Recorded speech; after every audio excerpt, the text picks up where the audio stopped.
No weapon formed against me shall ever prosper. We went from the chicken spot to shrimp and lobster. I keep the goons with me living like a mobster, cause niggas try to turn my brain into pasta. What's the vibes, YouTube? You tuning to Living on the Humble TV. And on this episode, it's gonna be part 2 of what it was like growing up in East New York, Brooklyn, / my introduction to the streets. So with that being said, I need you to like, share, subscribe, and let's get these videos onto the algorithm. How y'all doing this morning? It was a good morning for me. I woke up with some texts from my moms, with some pictures from when I was younger. I spoke to my great grandmother this morning. I spoke to my bro. Yeah, today was a productive morning. Excuse me. Yeah, so I decided to get up and get y'all another banger this morning, right? So this is gonna be part 2 of growing up in East New York, Brooklyn, / my introduction to the streets. So in my last video, part 1, I told you that I was gonna do a part 2 because I felt like I lacked a few details, right, of my upbringing and what it was like growing up in East New York. So I feel like I highlighted a lot of the negative, but I didn't touch on too much of the positive, you feel what I'm saying, and how the hood used to be united at one point. So like everything wasn't always all bad, you know what I'm saying? Like I could remember days where we'd all be in the center and it didn't matter what side you was from. Like everybody came to the center to like kind of like let out their demons, you know what I'm saying? Like whatever you was going through throughout the day, you know what I'm saying, as far as school or if you was in school or whatever you was going through, everybody always met up at the center. You know what I'm saying? You had different things to do. You could dance, you could play basketball, which most of us did. Pool. I learned how to play pool going to the center. Shout out to DJ. I don't know if he's still alive. I will hope so, but yeah, DJ. Just mad little activities so that way we ain't really have to be outside shooting at each other and, you know what I'm saying, risking our freedom going to prison and shit like that. So the hood wasn't always just, you know what I'm saying, fucked up to us. You feel what I'm saying? It's kind of what we made it. You feel what I'm saying? A lot of us inherited beefs that the older niggas had years before us. You feel what I'm saying? Like if you go and ask some of the young dudes out there where I'm from now, like why you really beefing, they can't give you a legit reason why they really beefing, bro. You know what I'm saying? And that's why I felt like I ain't never really want to partake in certain shit because it's a history behind it. You know what I'm saying? And the history go back way deeper than me. You feel what I'm saying? So yeah, I remember like Halloween time where we used to go and buy all the stores out of the eggs and shit, and we'd be running around doing like having side matches. And I told you it's 4 sides, so you have every side, or you have 2 sides ganged up against the other 2 sides, and everybody running through the project throwing eggs and shit like that. You know what I'm saying? Like, or we'd be going to other hoods doing that shit. You feel what I'm saying? I remember when we used to have the blizzards, when it used to snow crazy. You know, we used to get a lot of snow in New York. So when it snowed crazy, we used to be at the bus stops and shit. And we used to just be throwing snowballs at the bus. Every time they come and make a stop, we throw snowballs and shit at the bus. I remember we used to be on the roof throwing rocks at the cars all in the boulevard. Like, you know what I'm saying? So it wasn't all bad. You feel what I'm saying? But like I said, around 2008, 2009, I think 2010, that's when it kind of made a turn for me. You know what I'm saying? Like I turned 16, and like I told you in part 1, I felt like 16 was the age where it was go time. You feel what I'm saying? Like I got my first gun at 15. You know what I'm saying? I was getting into little stuff, you know what I'm saying? And it was brewing. So like by the time I hit 16, I was fully in it. You know what I'm saying? So from like 15 down, I was hanging out on Hollywood side a lot. You know what I'm saying? Like I told you, we used to be over there. This is before I really got knee deep into this shit. Like we used to be over there and we used to be like doing little petty robberies over there by the movie theater and shit. And we used to, whatever we get, like phones was popping back then. So like we'd take mad phones and iPods, electronics, and we'd sell them in the hood and get the money back. So that was my first little hustle. Now I'm going to school. See, school is like a fashion show. So like if you ain't have certain shit, they wasn't looking your way. You feel what I'm saying? Like, so I used to want to come through with certain shit. So after a while, I started to see like that little money I was making off the cell phones, the little $40, $50, $60.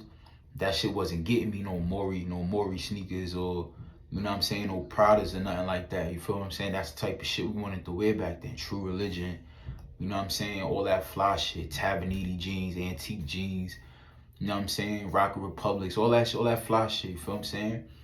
So I had to tell myself like, yo, you gotta step it up. You feel what I'm saying? These little robberies, these little cell phone shit not working. Like you gotta figure something out. So now I stopped hanging on Hollywood like that because I felt like I wasn't never gonna expand my money getting abilities. You feel what I'm saying? Like over there, they was content with what they knew. You know what I'm saying? Everybody wanted to get fly, hang out, go to parties, do the cool shit. I was with that, but I couldn't get comfortable like that if my pockets wasn't right. You feel what I'm saying? I was that type of little nigga. So I started hanging out more on my side now, where I live at. I started hanging out in the cave. You know what I'm saying? So like I told you, the cave is like a movie to me, you know, because everything is accessible to you. Like as soon as you come out, everything right there. You know what I'm saying? Niggas is in front of the building with it. They up the path with it. You in front of the store, they in front of the store with it. And they looking for pawns. You feel me? It's chess, so they looking for pawns. The pawns is us, the little niggas. You feel what I'm saying? They look at it like, all right, if I get this little nigga to push this pack, right? I ain't gotta get my hands dirty. You feel what I'm saying? We gonna have them do all the dirty work and we just gonna collect. So that's how it went. You feel what I'm saying? So my introduction to the streets was when I first got my first pack, my first real pack, and I started selling work. You feel what I'm saying? For those who don't know what work is, in our terminology, where we come from, it's crack. You feel what I'm saying? Or drugs, a substance. You feel what I'm saying? Yeah. So one night, right? I'm gonna jump straight into it. One night, we all outside. It's like 2009, 2010. We all outside, we vibing, we playing dice. So it's probably like 20 of us outside. You feel what I'm saying? It's lit. It's probably like Friday, Saturday. It's one of them nights. You feel what I'm saying? Vibey, real vibey. So we playing dice. We in the lobby. We playing dice. Niggas is drinking, smoking, regular shit. Right? So my homegirl that live in the building, God bless her soul, her partner got into it that night. Right? So prior to that night, we had like a little clique. You feel what I'm saying? Probably was like 8 to 10 of us. You feel what I'm saying? And in that clique, right? Everybody was like family. You feel what I'm saying? So we always mad overprotective of each other, right? And at this time, me and my homegirl fake had something going on. You know what I'm saying? Like we was just starting to like be more than friends type shit. You feel what I'm saying? So on this night, we in the lobby, we playing dice. Her and her men get into it. So we hear the commotion, you know what I'm saying? And we ain't say nothing. So we keep shooting dice, doing what we do, right? So the commotion getting louder. So I'm like, yo, what's popping in the back of the building?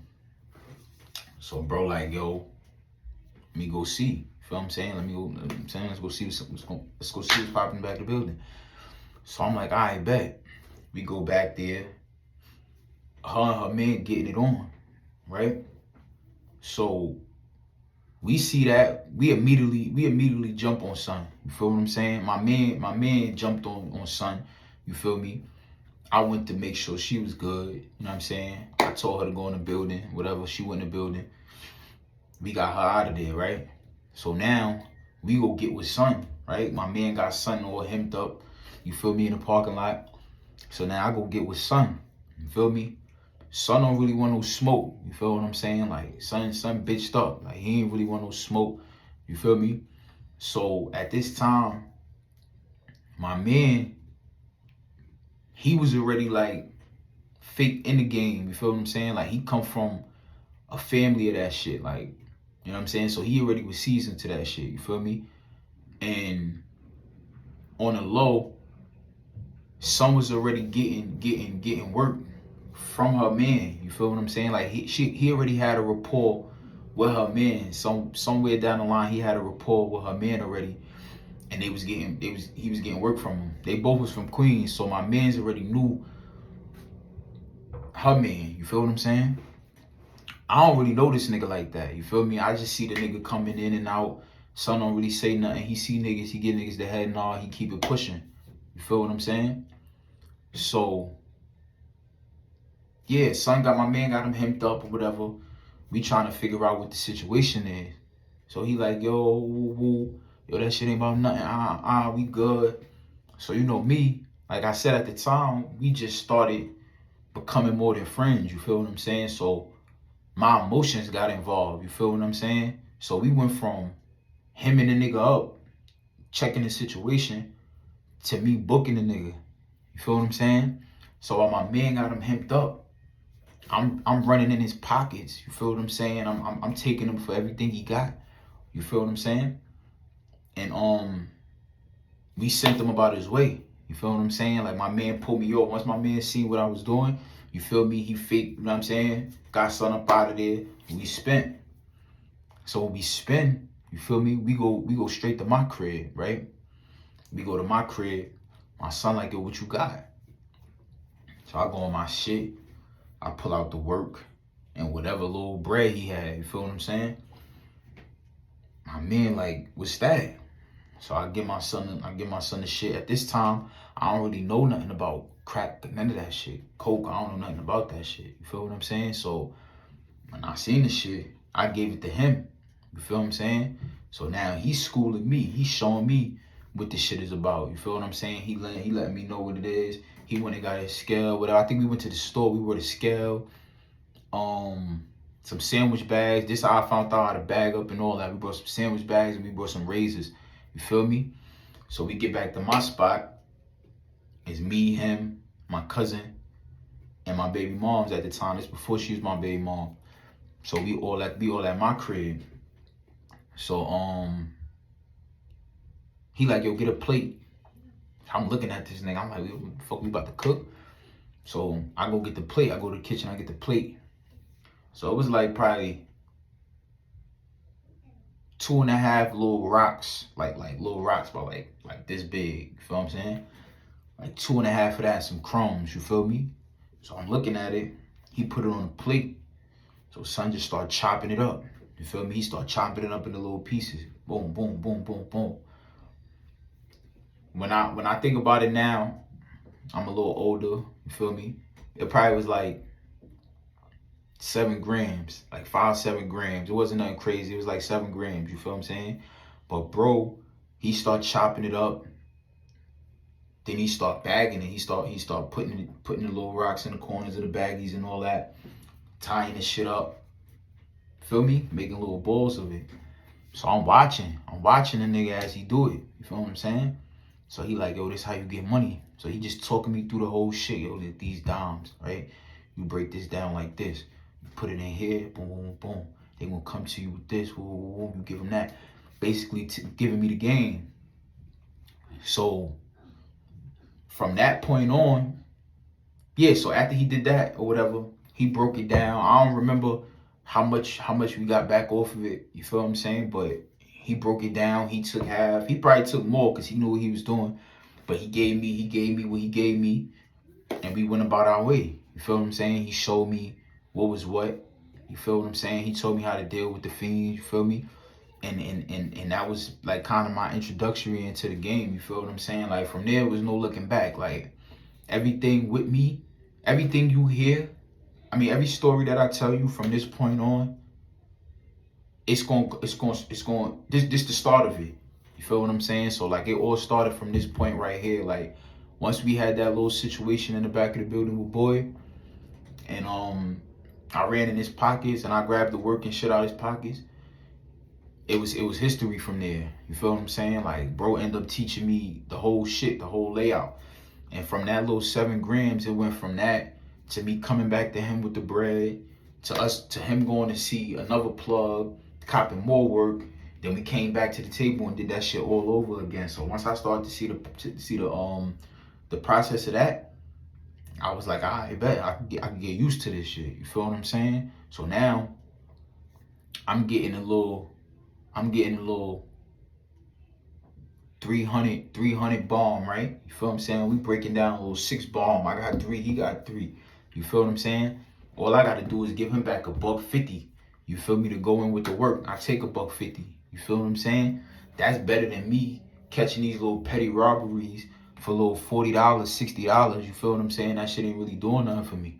A pair of ups back then was $80. You feel what I'm saying? So I go get a pair of white ups, white tee, and let's say some Levi's or some shit, cause that's what was popping back then. You feel me?